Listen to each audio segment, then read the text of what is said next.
A failed self-lender payment usually comes down to one thing: the system can't successfully pull funds from your linked bank account or card, even when everything looks correct on your side.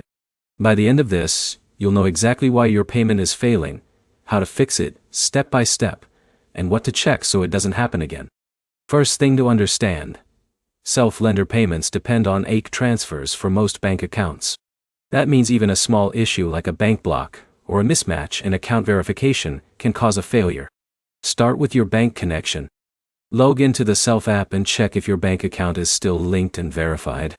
If it shows needs attention or anything similar, remove the account and reconnect it. This alone fixes a large portion of payment failures.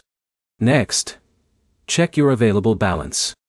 Even if you think you have enough money, pending transactions can reduce your available funds and cause the payment to bounce. Look at your available balance, not just your total balance.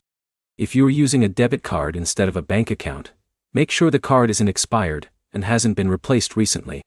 Card updates often break recurring payments, and you need to re-add the new card inside the app. Another common issue is bank side blocking. Some banks flag recurring credit building payments as unusual activity. If everything looks correct in the app, call your bank and ask if they're declining ACH debit attempts from Self.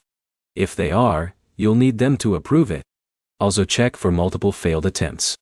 If Self has already tried and failed a few times, the account can temporarily pause payments until you fix the issue manually. That's why reconnecting your payment method is important instead of just waiting. If nothing works, remove your current payment method completely and set up a fresh one. Then trigger a manual payment instead of waiting for the automatic cycle. To wrap it up, most failed payments come from a broken bank connection, insufficient available funds, or a bank blocking the transaction. Reconnecting your account, checking your available balance, and confirming with your bank usually solves it.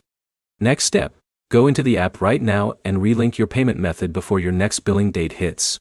If this helped, like and subscribe for more clear fixes on credit builder apps and financial tools.